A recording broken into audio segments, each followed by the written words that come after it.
Hi guys, so in this video let us talk about decision making in lower extremity reconstruction. So very often in our early clinical practice we encounter diagnostic decision making dilemmas wherein we are at a loss, we are confused whether we should do a fasciocutaneous flap or a muscle flap for a particular defect, whether we should do a cross leg flap or whether a free flap would be a better option, or rather if amputation would be a better choice for this patient. And the same thing is true for exams. We are not sure whether we should plan a transposition flap, a propeller flap, or a free flap, or some other flap. So this presentation is about decision making in lower extremity trauma, and I have kept the title of this topic as From Dilemma to Decision, a 4-question approach. So I will be discussing 4 questions. So these 4 questions have almost always helped me to make a choice as to what reconstructive option, what flap am I going to perform for a particular patient. So let us go through all these questions. These, I believe, are the same things which each one of us goes through. I have just tried to standardize it in a way so that it helps all of us. The first question is, what is the qualitative and quantitative requirement of the defect? So when we see the defect first, we need to understand what are the qualitative requirements. By qualitative requirements, I mean what is the tissue missing.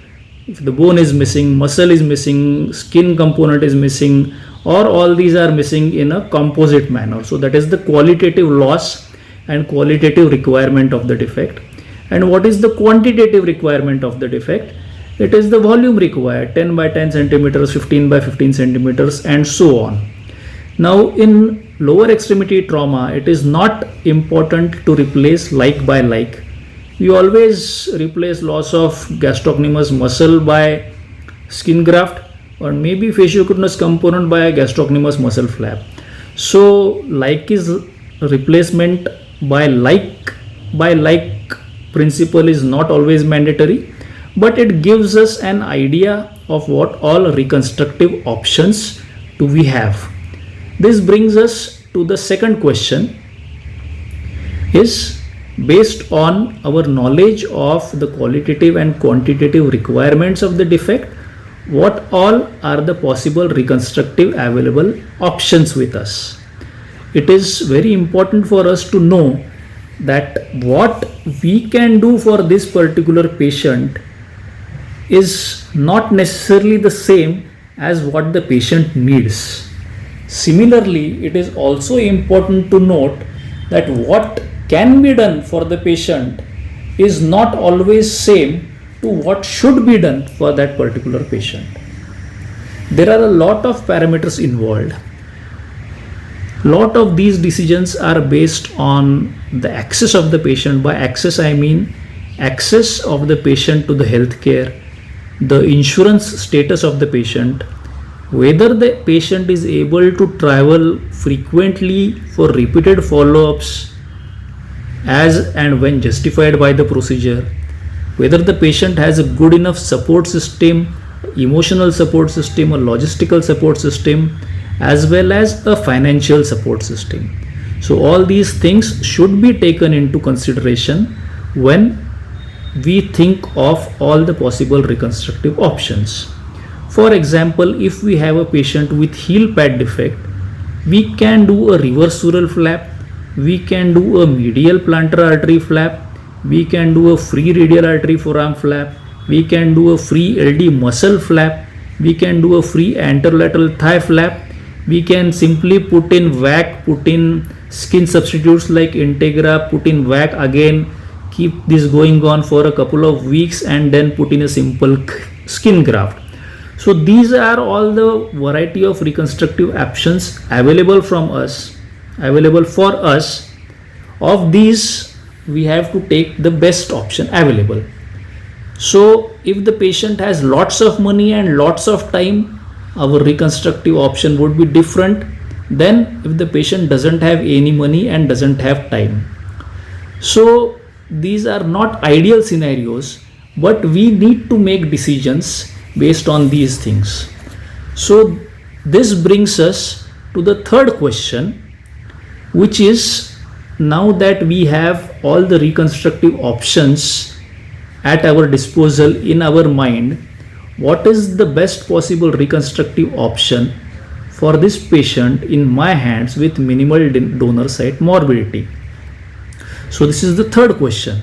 It is important to note that we should think of the best reconstructive option for that particular patient and not for the particular defect. In lower limb trauma, or for that matter in any procedure, plastic surgery procedure we do, we are never treating the defect, we are never treating the fractures, we are always treating the patient, and our goal is always functional rehabilitation. Our goal is never wound coverage, our goal is to make the patient walk. So accordingly, of all the reconstructive options, we have to take a call. Safe and the best option, safest and best option. So safest always comes first, safest comes before best.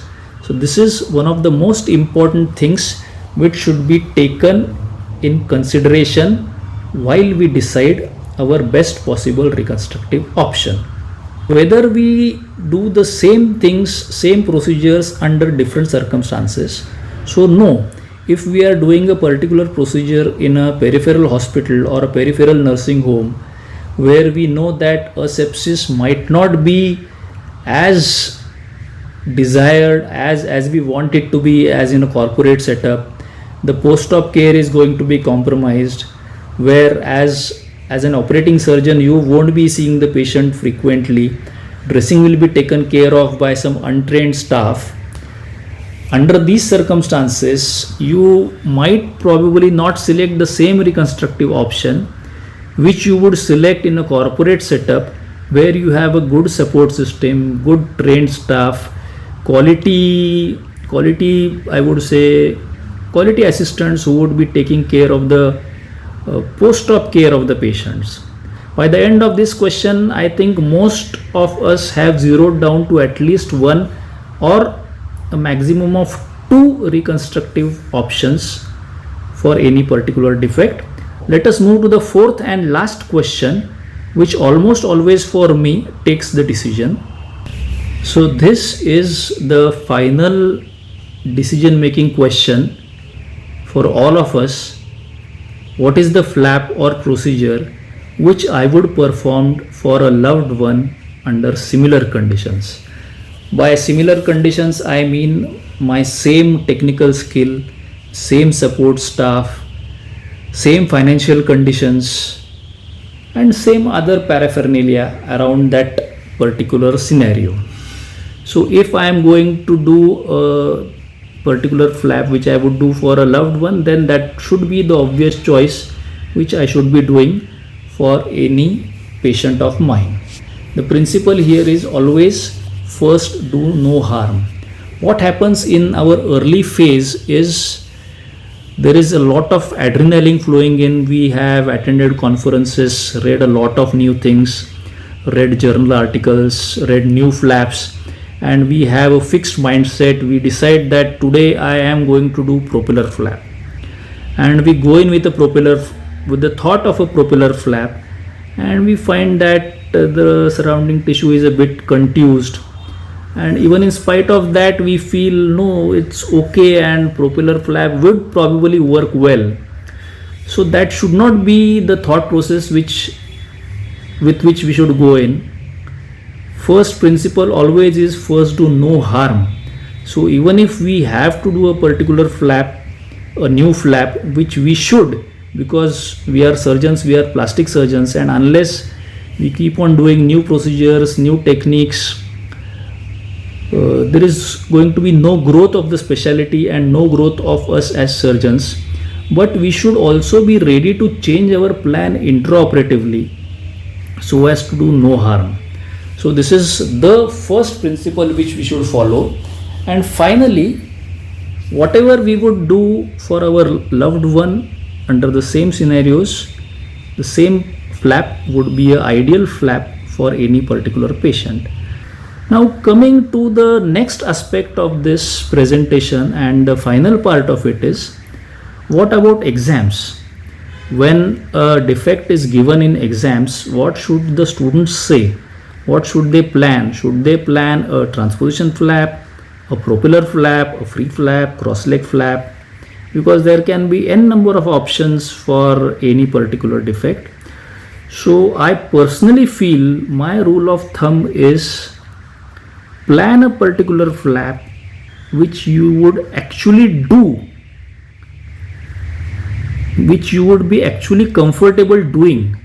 If you are comfortable doing a propeller flap, you have seen it, you have done it, no doubt go ahead with it, and you will be able to justify it adequately and appropriately to the examiner. If you are very comfortable doing a free flap, no doubt go about it. But if you are comfortable doing a transposition flap, don't back off from it. If you are comfortable doing a cross leg flap, don't back off from it only because it is a cross leg flap and it is an old school thing. This is a practical exam, and what most of the examiners, I believe, are looking for is your practical approach and your ability to do things.